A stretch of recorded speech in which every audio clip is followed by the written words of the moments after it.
Bonjour, je m'appelle Kay et ma question aujourd'hui est comment est-ce que la pigmentation de la peau fonctionne ou encore qu'est-ce qui l'influence? Donc, comment Ça ça fonctionne? On va fonctionne? commencer Bon. par là. Oui. En fait, j'ai discuté avec la docteure Sophie Valboncoeur, qui est dermatologue pédiatrique Oui. et générale.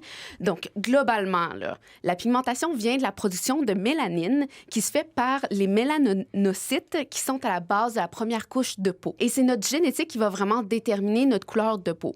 Puis, en fait, un fait intéressant, c'est quand on vient juste de naître, on a souvent une peau qui est beaucoup plus claire que ce qui va se développer parce que la peau n'a pas du tout été exposée à des facteurs extérieurs. Oui. Est-ce que des facteurs externes qui ont un effet sur la couleur de la peau? Bien là, on en a parlé, hein, la réponse classique, c'est le le soleil. soleil. Mais il y en a d'autres, Le j'imagine. soleil, le corps, en fait, pour se défendre, va produire plus de mélanine qu'il va envoyer aux cellules plus superficielles de la peau pour prévenir, pour les protéger des rayons UV. Dans les autres facteurs aussi, il y a les hormones. Donc, les femmes enceintes, par exemple, vont avoir des pigmentations à la ligne du nombril, par exemple, comme une ligne qui va finir par disparaître une fois qu'elles vont avoir accouché.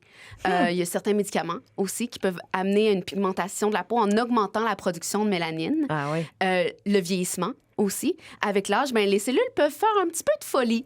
Ils peuvent se relâcher un peu puis produire des taches solaires, donc en réponse à une accumulation des UV au cours de la vie. Oui. Et les gens vont commencer à avoir des petits ronds blancs. Puis, comme vous l'avez dit, il y a des conditions dermatologiques aussi comme le vitiligo, qui est une condition auto-immune où le corps attaque les cellules qui font ce pigment-là.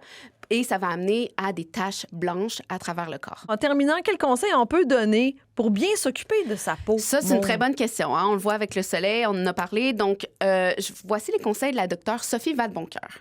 La meilleure crème que n'importe qui peut utiliser, c'est une crème solaire. On s'entend parce que l'exposition aux rayons UV avant l'âge de 18 ans, on sait que c'est celle-là qui est la plus néfaste, hein, parce que, encore une fois, la peau est immature, la peau a une mémoire, donc les coups de soleil ou les insultes UV qu'ils ont eu en bas de 18 ans vont vraiment se refléter plus tard avec un risque accru de cancer de peau, mais également des signes de photovieillissement, donc tout ce qui est tacherie des ridules.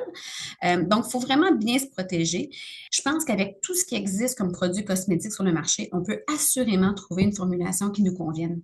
Et si on ne veut pas une crème solaire, proprement dit, on peut prendre une crème hydratante dans laquelle on rajoute un FPS, donc une molécule qui vient nous protéger du soleil. Et puis, elle rappelle aussi que les peaux foncées ne sont pas à négliger. Parce que souvent, on peut penser les peaux foncées à une protection naturelle, certes, mais des problématiques... Il y a une limite à tout. Il y a une limite à tout. Les problématiques comme l'hyperpigmentation, les taches solaires et les cancers de peau, ça peut aussi arriver aux gens avec une peau plus foncée.